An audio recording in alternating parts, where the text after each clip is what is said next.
Hello friends, welcome back to our YouTube channel Bodhisattva PCS. आप सभी को पता होगा कि हाल ही में फाइनेंस मिनिस्टर के द्वारा इकोनॉमिक सर्वे 2022 लॉन्च कर दिया गया है। और यदि आपने प्रीवियस ईयर के क्वेश्चन का एनालिसिस किया होगा प्रीलिम्स या मेंस का, तो आपको पता चल जाएगा कि इकोनॉमिक सर्वे कितना महत्वपूर्ण है एग्जामिनेशन के लिहाज से। प्रीलिम्स में जहां क्वेश्चन इसे सीधे फैक्चुअल पूछे जाते हैं या एनालिटिकल बेसिस, वहीं मेंस में जो है यदि आप इसका इनपुट देते हो तो काफी ज्यादा आपके आंसर राइटिंग को डायनेमिक बनाता है और आंसर गेन करने की संभावना बढ़ जाती है। तो आज हम इकोनॉमिक सर्वे 2022 का पूरा सारांश पढ़ेंगे और जो है इसमें देखेंगे कि किस किस सेक्टर में क्या क्या डेवलपमेंट हुआ है और सरकार जो है आगे क्या करने वाली है। तो चलिए शुरू करते हैं। शुरू करने से पहले आपसे रिक्वेस्ट है, यदि चैनल पे नए हैं तो चैनल को सब्सक्राइब करके बेल का आइकन जरूर दबा दीजिए ताकि कोई भी लेटेस्ट नोटिफिकेशन आप तक आसानी से पहुंच सके। सबसे पहले हम जान लेते हैं कि व्हाट इज इकोनॉमिक सर्वे। आर्थिक सर्वेक्षण होता क्या है? फ्रेंड्स, आर्थिक सर्वेक्षण में पिछले एक साल का जो भी हमारी अर्थव्यवस्था के विभिन्न सेक्टर्स का डेवलपमेंट रहता है या लैकनेस रहती है उसके बारे में रिव्यू देखते हैं और आने वाले समय में हमें उन चीजों से क्या सीख लेनी चाहिए और गवर्नमेंट जो है किस तरीके का प्लान एग्जीक्यूशन करने वाली है, इन सारी चीजों के बारे में हम अर्थव्यवस्था के सर्वेक्षण में पढ़ते हैं। इस साल के अर्थव्यवस्था के सर्वेक्षण में बताया गया है कि अर्थात आर्थिक सर्वेक्षण इकोनॉमिक सर्वे में बताया गया है कि सेंट्रल थीम जो है इसका एजिल अप्रोच है, जिसे त्वरित दृष्टिकोण बोला जाता है। इसको यूं समझिए, सॉफ्टवेयर इंडस्ट्री में काफी ज्यादा यूज होता है। मान लीजिए कि हमें इकोनॉमिक डेवलपमेंट को लेके बिहार में कोई प्लान बनाना है, उसे एग्जीक्यूट करना है, तो सबसे पहले हम देखेंगे प्रॉब्लम क्या है, उसके लिए प्लान बनाएंगे, डिजाइन तैयार करेंगे, फिर उसको डेवलप करेंगे, उसके बाद उसका टेस्टिंग करेंगे और उसे डिप्लॉय करेंगे। ठीक है, और डिप्लॉय करने के बाद उसका रिव्यू लेंगे कि क्या क्या है। मान लीजिए हम पूरा खाका तैयार कर लिए, उसके बाद रिव्यू लेना जरूरी होता है ना कि हाँ भैया इससे कितना लाभ हो रहा है, कितना नुकसान हो रहा है। उसके बाद यदि रिव्यू अच्छा जाता है तब उसे हम फाइनली लॉन्च कर देते हैं। तो इसी तरीके की प्लानिंग जो है सोशल इकोनॉमिक अफेयर्स को लेके या इकोनॉमिक डेवलपमेंट को लेके जो भी प्लानिंग करी जा रही है, इसी तरीके की करी जा रही है। जो भी सरकार को स्टैंड लेना है, त्वरित लेना है और इन सारे साइकिल से गुजार के लेना है ताकि जो है हमारा पैसा भी ना बर्बाद हो और हमें ज्यादा आउटकम मिले। ठीक है, उसके बाद सरकार जो कह रही है कि कोविड-19 के वजह से कितनी अव्यवस्था फैली हुई है। आप जानते हो कि कोई भी महामारी समाज के आर्थिक, राजनीतिक, सामाजिक, सांस्कृतिक और जो मनुष्य का मौलिक मूल और नैतिक कर्तव्य होता है उसको फिर से परिभाषित करने की कोशिश करती है। तो इन सारे सिचुएशन में जो है पॉलिसी मेकिंग भी इसके आर्ट और साइंस के बारे में इस इकोनॉमिक सर्वे में चर्चा की गई है। ठीक है, इसका सेंट्रल थीम हमने चर्चा कर लिया। ठीक है, यहां से एजिल अप्रोच के बारे में वगैरह पूछ सकता है। अब आते हैं हम मुख्य मुद्दे पे जो हमारे एग्जाम में अक्सर पूछे जाते हैं। ठीक है, काफी इंपॉर्टेंट है, शुरू से लेके लास्ट तक जरूर देखिएगा और इसका पीडीएफ प्राप्त करने के लिए नीचे दिए गए टेलीग्राम ग्रुप को आप ज्वाइन कर सकते हो। देखिए, इसमें बताया गया है कि भारत की जीडीपी वर्ष 2022-23 में 8 से 8.5% की दर से बढ़ेगी। अब क्यों बढ़ेगी इसका जो है कारण भी दिया गया है, कॉजेस भी दिया गया है कि सरकार क्या कर रही है और क्या केवल एक प्रेडिक्शन है, इसके पीछे जो लॉजिक होना चाहिए वो क्या होता है। तो इसमें बताया गया है कि देखिए चौतरफा टीकाकरण हो रहा है, आपूर्ति सुधार हुआ है और नियमन में आसानी होने वाले जो लाभ हैं, निर्यात में तेज बढ़ोतरी हो रही है, पूंजी खर्च में तेजी लाने के जो भी वित्तीय मौके हैं उसको लोगों के साथ जो है उपलब्ध कराया जा रहा है। इन सारे कॉजेस से जो है अनुमान लगाया गया है कि भारत की जीडीपी जो है वर्ष 2022-23 में 8 से 8.5% की इसमें बढ़ोतरी होगी। इसको जैसे यहां पे स्नैप्स दिया गया है मिनिस्ट्री के द्वारा। देखिए 2022-23 में वृद्धि होने वाले कारक, तो देखिए वैक्सीन का बड़े पैमाने पर विस्तार, आपूर्ति पक्ष सुधार में बढ़ोतरी, नियमों में ढील, निर्यात में मजबूती और पूंजीगत व्यय में उल्लेखनीय वृद्धि, ये सारे कॉजेज हैं। यहां से प्रश्न जो है यदि देखिए यहां से यूपीएससी में बहुत ज्यादा प्रश्न पूछता है एनालिटिकल रूप में कि हाल ही में जारी इकोनॉमिक सर्वे के द्वारा जो जीडीपी वर्ष 2022-23 के लिए प्रेडिक्शन किया गया है 8 से 8.5% के बीच में, तो उसका क्या कारण है, क्यों इतना प्रेडिक्शन किया गया है। तो ये सारे कॉजेज दे देंगे, पूछाएगा कि इसमें से कौन से सही हैं और कौन से गलत है। यदि बीपीएससी एनालिटिकल अप्रोच अपनाए तो यहां से क्वेश्चन जो है काफी ज्यादा अराइज हो सकता है। ठीक है, तो आप इस चीज को ध्यान में रखिएगा। वहीं यहां पे बताया गया है कि 2021-22 में भारतीय अर्थव्यवस्था में अनुमानतः 9.2% की वृद्धि हुई है। ठीक है, ये डेटा जो है कभी भी जब आप डेटा एनालिसिस कर रहे हो ना, तो आप इस ईयर को ध्यान में रखना। यहां पे 2021-22 की चर्चा करी गई है और इसमें 2022-23 की चर्चा की गई है। ठीक है, आगे बढ़ते हैं। अगला जो है, अगले स्लाइड्स में काफी इंपॉर्टेंट सारे फैक्ट्स दिए हुए हैं, इसको ध्यान में रखिएगा। इसमें बताया गया है कि उपरोक्त अनुमान की तुलना, देखिए जो हमने बताया ना कि 8 से 8.5% की बढ़ोतरी होगी 2022-23 में, अब इसकी तुलना भी की गई है। किससे? क्योंकि विश्व बैंक और Asian development bank ADB, Asian development bank ने जो है वर्ष 2022-23 के लिए जीडीपी वृद्धि में क्रमशः 8.7% और 7.5% की हालिया अनुमान जो है लगाया है, और इसी से तुलना भी की जा सकती है। तो हम कह सकते हैं कि जो आर्थिक सर्वेक्षण का जो अनुमान है वह सही है। विश्व बैंक ने कितना तुलना किया है? 8.7%। ठीक है, इसे आगे हम स्नैप्स में देखेंगे। और वहीं यदि एडीबी की बात करें तो एडीबी ने कितना वो किया है, अनुमान किया है 7.5% के बराबर। ठीक है, तो कोई कहे कि 2022-23 के लिए विश्व बैंक का जो है भारतीय अर्थव्यवस्था में अर्थात जीडीपी में जो है वृद्धि कितना है, तो 8.7% के बराबर है। और एडीबी में, एशियन डेवलपमेंट बैंक के द्वारा कितना अनुमान लगाया गया है, तो 7.5% के बराबर लगाया गया है। ठीक है, अब बात कर लेते हैं भारत की वास्तविक जीडीपी के बारे में। रियल जीडीपी क्या होता है? देखिए, रियल जीडीपी में इन्फ्लेशन जो है एडजस्ट होता है, इकोनॉमिक का बेसिक टर्म है, आप इसे जान लेना। इसमें बताया गया है कि 25 जनवरी 2022 को जो है आईएमएफ की हालिया जो विश्व आर्थिक आउटलुक जारी किया गया है। ठीक है, इसमें वृद्धि के अनुमान के अनुसार जो है 2021-22 और 2022-23 के लिए भारत की वास्तविक जीडीपी में 9% की दर से और 2023-24 में 7.1% की दर से जो है इसमें वृद्धि का अनुमान लगाया गया है। ठीक है, तो आप इस चीज को ध्यान में रखिएगा, काफी इंपॉर्टेंट है। 2021-22 और 22-23 में जो है आपने यहां पे देखा, मैं इस पेन का जो है कलर चेंज कर देता हूं। देखिए, यहां पे बताया जा रहा है कि 2021-22 और 2022-23 में जो है 7.9% की दर से जो है वृद्धि करने का अनुमान लगाया गया है। किसके द्वारा? आईएमएफ के द्वारा, भारत के रियल जीडीपी में। वहीं 2023-24 की बात करी जाए तो ये 7.1% के बराबर है। अब आगे बढ़ते हैं। देखिए, अब इसी का स्नैप्स दिया हुआ है, इसको देख लीजिए, आपको जो है याद करने में ज्यादा आसानी हो जाएगी। भारत का विश्व में सबसे बड़ी अर्थव्यवस्था के रूप में उभरने का अनुमान है। कैसे अनुमान है? इसमें 2022-23 में जीडीपी में 8 से 8.5% की बढ़ोतरी का अनुमान है। विश्व बैंक द्वारा भारत की जीडीपी में वृद्धि का अनुमान कितना लगाया गया है? 8.7%। वहीं एडीबी की बात करें तो 7.5%। और विश्व आर्थिक दृष्टिकोण द्वारा भारत के जीडीपी में वृद्धि का अनुमान जो है 9% जो है लगाया गया है। ध्यान में रखिएगा, ये सारी चीजें बात करी जा रही है 2022-23 के लिए। ठीक है, आगे बढ़ते हैं।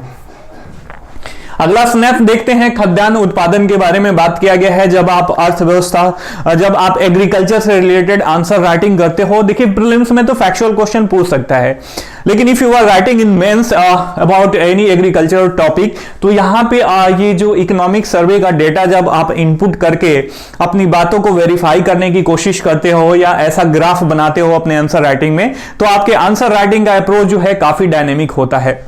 देखिए, चावल, गेहूं, मोटा अनाज, दालें जो शामिल हैं खाद्यान्न उत्पादन में, तो मिलियन टन में बढ़ोतरी कितना ज्योग्राफी के लिए और एग्रीकल्चर के लिए काफी इंपॉर्टेंट है। ये ग्राफ देखिएगा, 2017-18 में जो है 2017-18 में 285 मिलियन टन की बढ़ोतरी इसमें दर्ज की गई है। कितने मिलियन टन की? 285 मिलियन टन की, my dear friends, 285 million ton. ठीक है, उसी तरीके से 2018-19 में 285.2 मिलियन टन, 2019-20 में 297.5 मिलियन टन, और 2021-22 में चौथा जो 2021 में जो है चौथा संशोधित अनुमान है वह 308.6 मिलियन टन।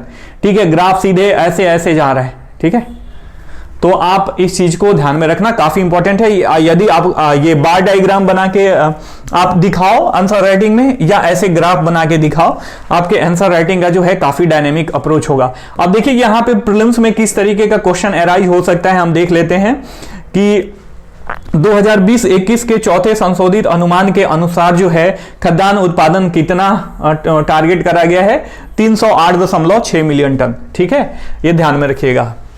अगला जो है विदेशी मुद्रा फॉरेन रिजर्व के बारे में बात करी जा रही है, काफी इंपॉर्टेंट है, ध्यान में रखिएगा। प्रीलिम्स के लिहाज से भी और मेंस के लिहाज से भी देख रहे हैं ना, डायरेक्ट बढ़ते गया है।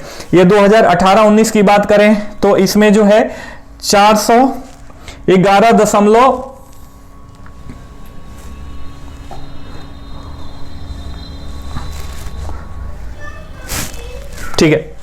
ठीक है माय डियर फ्रेंड, 2018-19 की बात करें तो इसमें है 411.9 बिलियन डॉलर, 2019-20 में 477.8 बिलियन डॉलर, 2020-21 में 577 बिलियन डॉलर, और 2020-21-22 31 दिसंबर 2021 का ये डेटा है 633.6 बिलियन डॉलर।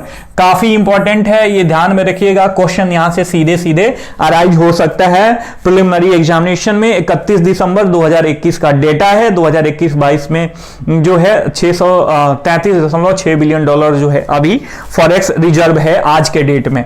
ठीक है, अब आगे बढ़ते हैं, आगे कुछ देखते हैं इसमें क्या बताया गया है। देखिए अब मुद्रास्फीति में जो है वृद्धि हुई है हाल ही में। सब लोग, विपक्ष भी सरकार को टारगेट कर रही है, लोग भी सरकार को अपने अपने तरीके से कोस रहे हैं कि भैया इतनी महंगाई बढ़ रही है, इसको टैकल करो।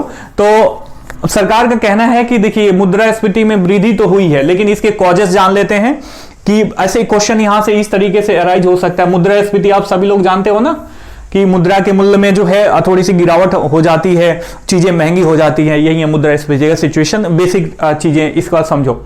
ठीक है, तो आपसे कोई पूछे अगर प्रीलिम्स में क्वेश्चन कि हाल ही में मुद्रास्फीति में जो है पिछले वर्ष में मुद्रास्फीति में बढ़ोतरी के क्या क्या कारण रहे हैं, तो आप कह सकते हो ऊर्जा मूल्य, गैर खाद्य वस्तुओं, अन्य वस्तु के मूल्यों में वैश्विक आपूर्ति श्रृंखला के में अवरोध कोविड-19 के कारण हो गया था। सप्लाई चेन काफी डिस्टर्ब हो जाता है, यहाँ की सामानें वहां नहीं जा पाती हैं, ये सारी चीजें आपको पता होगा। माल भाड़ा लागत में बढ़ोतरी आदि होने से जो है वैश्विक मुद्रास्फीति में जो है इस पिछले वर्ष के दौरान जो है बढ़ोतरी हुई है, और भारत भी उसे अछूता नहीं रहा है। क्योंकि ग्लोबल विलेज का कॉन्सेप्ट में सब लोग एक दूसरे के अर्थव्यवस्था में यदि बढ़ोतरी होती है तो लाभ मिलेगा, और घटोतरी होगी तो उसका नुकसान होगा सबको। आगे बताया गया है कि भारत में जो है उपभोक्ता मूल्य सूचकांक जो है कंज्यूमर प्राइस इंडेक्स मुद्रास्फीति वर्ष 2021-22 अप्रैल दिसंबर की बात करी जाए तो ये 5.2% के बराबर रहा है। ठीक है, काफी इंपॉर्टेंट है आंकड़ा, ध्यान में रखिएगा, यहां से क्वेश्चन अराइज हो सकता है। अब राजकोषीय घाटा की बात करें तो राजकोषीय घाटा में बताया गया है, ये देखिए सरकार ने काफी ज्यादा फाइनेंशियल सपोर्ट भी किया है, और इसमें लोगों का भी सपोर्ट किया है कोविड-19 के वजह से। तो सरकार का जो है राजकोषीय घाटा बढ़ा है। तो हम देख लेते हैं ये जो अनुमान दिया हुआ है और एग्जैक्ट डेटा दिया हुआ है जीडीपी के प्रतिशत के रूप में। 2018-19 में 3.4%, 2019-20 में 4.6%, 2020-21 का जो अनंतिम वास्तविक आंकड़ा है ना वो 9.2% के बराबर है। यहां पे आपको कंसंट्रेट करने की आवश्यकता है, क्वेश्चन यहां से ही अराइज हो सकता है, अराइज होने की पूरी संभावना है। और बीपीएससी जो है बच्चों को यहां काफी कंफ्यूज करता है। कैसे? ये दे देगा कि 2020-21 का बजट अनुमान या अंतिम वास्तविक अनुमान, ये सारी चीजें आपको क्लियर होनी चाहिए। तो वी आर टॉकिंग अबाउट अनंतिम वास्तविक जो रियल अनुमान वो है डेटा है हमारा, वो फिजिकल डेफिसिट का कितना है 9.2% जीडीपी का। वहीं बजट अनुमान कितना था 6.8% के बराबर था। ठीक है, आगे बढ़ते हैं। अब देखिए विदेशी व्यापार के बारे में आगे बताया गया है कि विदेशी व्यापार में हाल ही में क्या क्या चेंजेस हुए हैं, क्या बड़ा है क्या घटा है, देख लेते हैं। इसमें बताया गया है कि वर्ष 2021-22 में भारत के विदेशी व्यापार में मजबूती से सुधार हुआ है। भारत 2021-22 के लिए निर्धारित 400 बिलियन अमेरिकी डॉलर के महत्वाकांक्षी वस्तु निर्यात लक्ष्य को हासिल करने के मार्ग पे बेहतर तरीके से जो है आगे अग्रसर है। इसमें आगे कृषि और संबंध उत्पादों के बारे में चर्चा करी गई है। इसके निर्यात में जो है 23.2% की वृद्धि देखी गई है। काफी इंपॉर्टेंट है, ध्यान में रखिएगा। यहां से हम मेंस आंसर राइटिंग में फीड कर सकते हैं और प्रीलिम्स के लिए तो इंपॉर्टेंट है ही एक एक लाइन। आर्थिक समीक्षा बताती है कि भारत में मजबूत पूंजी प्रवाह से विदेशी मुद्रा भंडार का जो है तेजी से संचय हुआ है, जो हमने डेटा देखा ही है। नवंबर 2021 के अंत में जो है भारत विश्व में चौथा सबसे बड़ा विदेशी मुद्रा भंडार वाला देश बन गया है। काफी इंपॉर्टेंट है, यहां से ध्यान में रखिएगा। यहां से प्रीलिम्स में क्वेश्चन अराइज होने की पूरी संभावना है। ठीक है, क्वेश्चन किस तरीके से अराइज हो सकता है। हाल ही में जारी डेटा के अनुसार नवंबर 2021 के अंत में जो है भारत विदेशी मुद्रा भंडार में विश्व में कौन सा स्थान रखता है? चौथा स्थान रखता है। चौथा सबसे बड़ा फॉरेन रिजर्व वाला जो है कंट्री हो गया है। अब वहीं एग्रीकल्चर सेक्टर की बात कर लेते हैं। एज यूजुअल काफी इंपॉर्टेंट है, ध्यान में रखिएगा।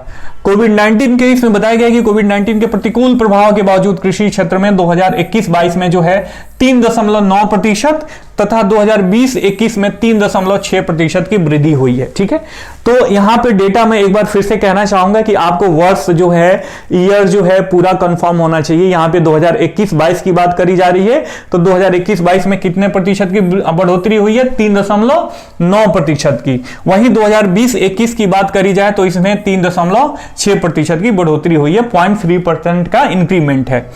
2021-22 में कृषि तथा संबंध क्षेत्रों के लिए सकल मूल्यवर्धन टोटल वैल्यू एडिशन जो है 18.8% के बराबर है। पर्यावरण अनुकूल कृषि उत्पाद के लिए भारतीय प्राकृतिक कृषि पद्धति कार्यक्रम सरकार के द्वारा शुरू किया गया है। आज यू नो कि बदलते जो है पर्यावरणीय दशाओं में अनुकूल प्राकृतिक कृषि जो कृषि है वो प्राकृतिक अनुकूल होना बहुत ही जरूरी है। तो इसके लिए भारतीय प्राकृतिक कृषि पद्धति कार्यक्रम जो है सरकार के द्वारा शुरू किया गया है। 2015-16 से 2020-21 तक खाद्य तेल उत्पादन लगभग 43% की इसमें बढ़ोतरी हुई है।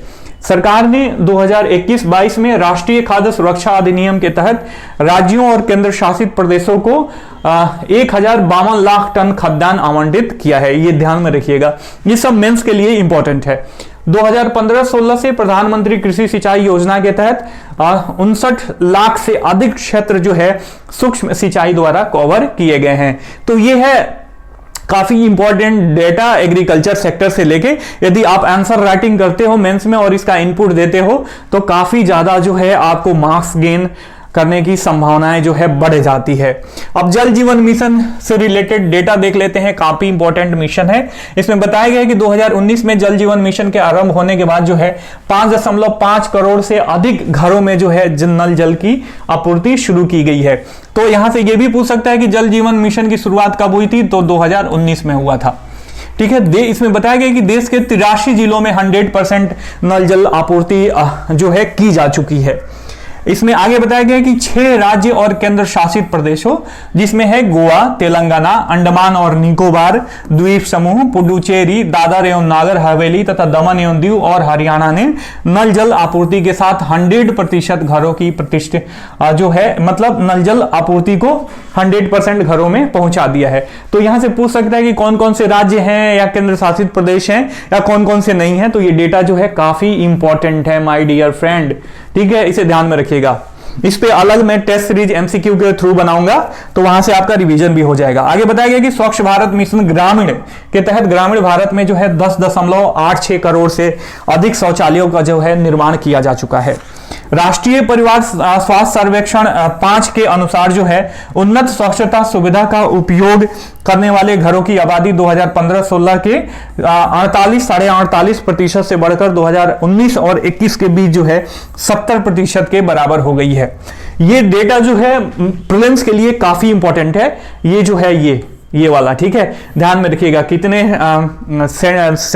यूटीज हैं और कितने स्टेट हैं जो 100% जो नल जल जहां पे अवेलेबल हो चुका है, और बाकी डेटा जो है मेंस के लिहाज से काफी इंपॉर्टेंट है। ठीक है, और औद्योगिक क्षेत्र में बात कर लेते हैं। औद्योगिक क्षेत्र में इसमें बताया गया है कि 2020-21 के दौरान जो है 7% की विकास दर तेजी से बढ़कर 2021-22 में जो है ये 11.8% होने का अनुमान है। औद्योगिक क्षेत्र में बढ़ोतरी काफी इंपॉर्टेंट है। तो ये क्या कह रहा है कि 2021-22 में जो है कितना अनुमान ये लोग कर रहे हैं, टारगेट कर रहे हैं 11.8% के बराबर। ठीक है, वहीं सेवा क्षेत्र अर्थात सर्विस सेक्टर सबसे ज्यादा प्रभावित हुआ है कोविड-19 की वजह से, ऐसा बताया गया है। इसकी लेकिन फिर भी इसमें वृद्धि हुई है। वृद्धि दर पिछले वर्ष की 8.4% से घटकर जो है 2021-22 में 8.2% हो गई है। ठीक है, अब ये कुछ लास्ट में स्नैप है, इसे हम समअप करना चाहेंगे आज के लेक्चर को। आई होप कि आपको जो है वीडियो का कंटेंट और प्रेजेंटेशन अच्छा लगा होगा। अच्छा लगा होगा तो चैनल को जरूर सब्सक्राइब करना, वीडियो को लाइक करना और अपने अन्य फ्रेंड्स के साथ जरूर शेयर करना। हमने देखा विदेशी मुद्रा भंडार अभी का जो लेटेस्ट डेटा है 633.6 बिलियन US डॉलर है।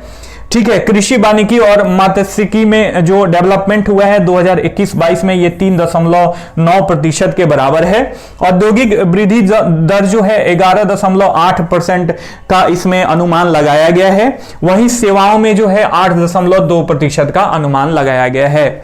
ठीक है, ये होलसेल प्राइस इंडेक्स में देखिए मुद्रास्फीति 12.5 के बराबर है। तो ये ध्यान में रखिएगा कि पूछ सकता है कि होलसेल प्राइस इंडेक्स में जो है अर्थात थोक प्राइस इंडेक्स में जो है कितना मुद्रास्फीति है, तो you should know about this 12.5% के बराबर है। वहीं सीपीआई कंज्यूमर प्राइस इंडेक्स में बात करी जाए तो ये 5.2% के बराबर बना हुआ है। ठीक है, राजकोषीय घाटा की बात करी जाए तो जीडीपी का प्रतिशत जो है इसमें 2021-22 में जो है 6.8% अनुमान लगाया गया था, बजट अनुमान, लेकिन अभी जो है एग्जैक्ट 9.2% के बराबर है।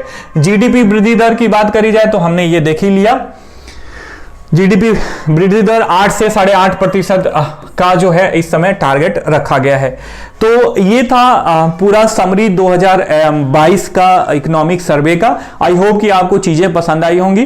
पसंद आया होगा तो एक बार फिर से रिक्वेस्ट है, चैनल को सब्सक्राइब करके बेल का आइकन जरूर दबा देना ताकि कोई भी लेटेस्ट नोटिफिकेशन आप तक आसानी से पहुंच सके। कल फिर मिलेंगे बजट के डेटा के साथ और धीरे धीरे इसके चैप्टर्स को जब हम डिकोड करेंगे जो हमारे मेंस के लिहाज से काफी इंपॉर्टेंट है, तो उस पे भी हम आपके लिए वीडियो प्रोवाइड करेंगे। तब तक के लिए साइनिंग ऑफ। जय हिंद दोस्तों।